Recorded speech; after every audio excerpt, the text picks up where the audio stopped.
A gente fala de saúde, chamando a atenção de você que está sentindo alguma fadiga, tem alterações no sono, tem aí algum distúrbio intestinal, está se sentindo depressivo.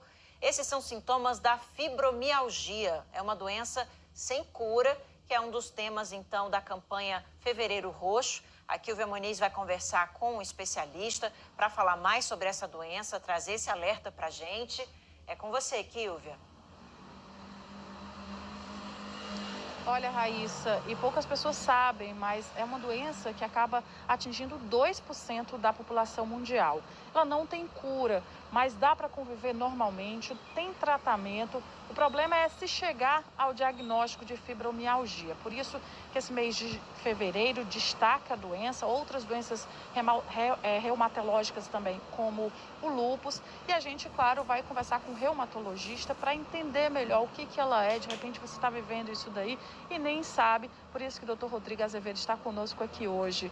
Então, a gente falando de fibromialgia, a primeira pergunta é: o que é essa doença na realidade? Bom dia. Olá, bom dia. A fibromialgia é uma doença que é extremamente comum, tá? Pode afetar até 5% da população mundial. Afeta principalmente mulheres entre 30 e 50 anos de idade, mas pode acometer idosos, crianças e homens. Ela é caracterizada principalmente por dores difusas, ou seja, dores por todo o corpo, tá?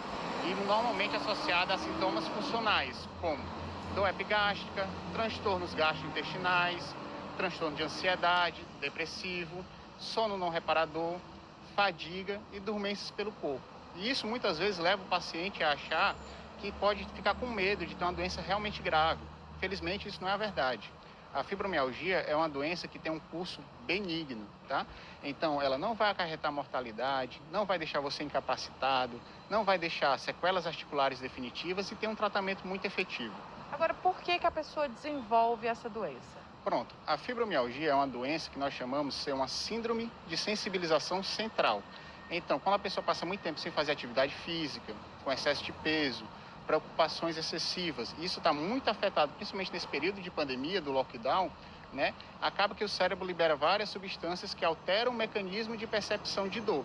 Então, estímulos que normalmente não eram para gerar dor, dão dor e essa dor realmente é muito intensa, tá?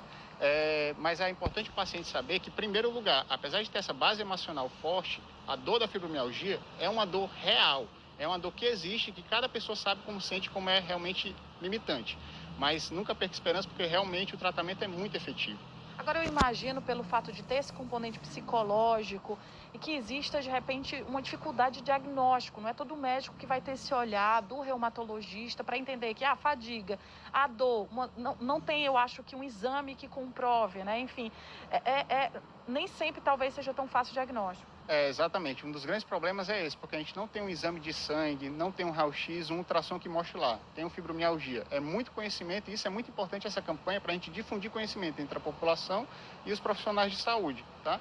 O diagnóstico é eminentemente clínico, através de uma boa conversa, do entendimento da dor, de um bom exame físico, e o laboratório a gente pede para afastar outras doenças, como distúrbios hormonais, deficiência de vitamina, doenças inflamatórias que podem simular ou agravar a fibromialgia.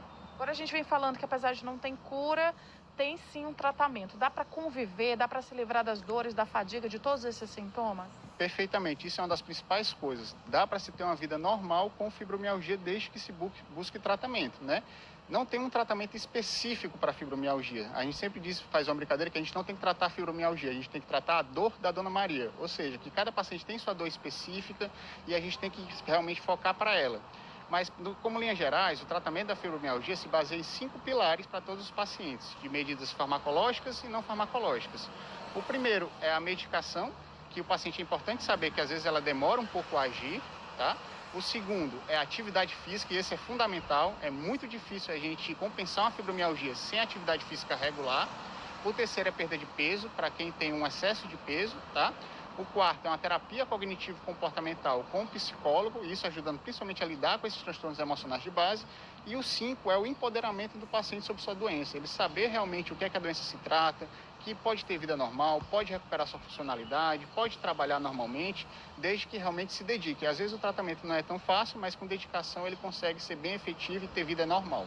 E agora, por que as mulheres acabam sendo tão atingidas? Pelo menos segundo a pesquisa que a gente estava falando aqui antes de entrar no ar, 90% dos casos são nelas, né? Por que a gente acaba lidando mais com esse tipo de situação da fibromialgia? Perfeito. Isso vai desde transtornos hormonais de base, ligações genéticas que ainda estão em estudo, que a gente ainda não tem tanta certeza, tá? E também essa prevalência de transtornos emocionais e psicológicos que tem como base para o desenvolvimento dessa síndrome de sensibilização central, acaba sendo um pouco mais frequente nas mulheres do que nos homens. Então, principalmente é por isso que elas são mais afetadas. E aí o primeiro passo, de repente você está sentindo aquela dor, vai numa emergência ou já marca com um reumatologista, tá difícil, eu já tropecei no nome várias vezes aqui, mas a gente aprende. Qual que é a orientação? Porque como são, né, sintomas difusos, digamos assim, talvez a pessoa não saiba nem o primeiro passo, mas que orientação para essa pessoa que está se identificando com os sintomas?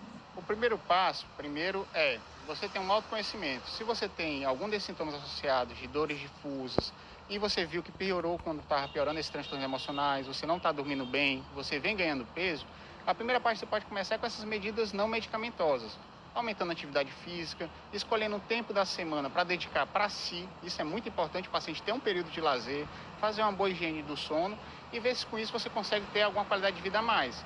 Alguns sintomas são mais intensos, tá? E aí realmente precisa de uma assistência especializada. Por isso que é importante, primeiro, essas campanhas para conscientizar toda a população e toda a classe de profissionais de saúde, que às vezes não conhecem tanto, como também, caso eles não consigam ter esse acesso, procurar um especialista realmente, um reumatologista, que vai ser o médico mais capacitado para poder dar esse diagnóstico e o manejo.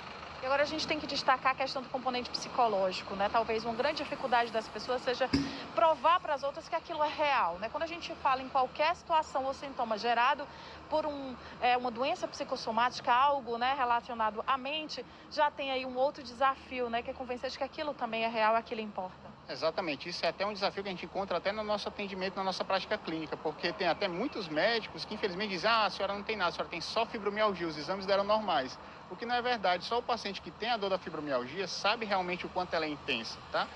O importante é você saber que a sua dor é real, que apesar de difícil, ela tem tratamento, tá certo? Dá para conviver normalmente, sem dor, tá? Desde que procure realmente assistência adequada. E que a dor, ela é causada, como eu disse, tem estudos que mostram alterações sensoriais, ou seja, alterações nervosas físicas com biópsia de paciente de pele de fibromialgia. Mas não é um tratamento, não é um quadro específico para isso, né? Então a gente tem que realmente buscar um conhecimento para a gente poder ter um tratamento adequado e ter uma boa qualidade de vida. Tá? Muito obrigada, doutor Rodrigo, pelas informações, foram bem esclarecedoras e principalmente destacar que é coisa séria, né, que dá para tratar. Não é uma doença muito conhecida, né, por isso a importância realmente desse mês de fevereiro, chamar a atenção para ela, chamar a atenção também para o lúpus, para o Alzheimer, por isso que é o fevereiro roxo, e ainda o laranja, que fala aí, chama a atenção para a leucemia. Então são várias doenças que precisam sim de atenção, que tem tratamento, que dá para conviver, que dá para superar, mas é preciso do diagnóstico primeiro. É com você, Raíssa. Muito obrigada, Kilvia. Até já, a gente conversa sobre outros assuntos.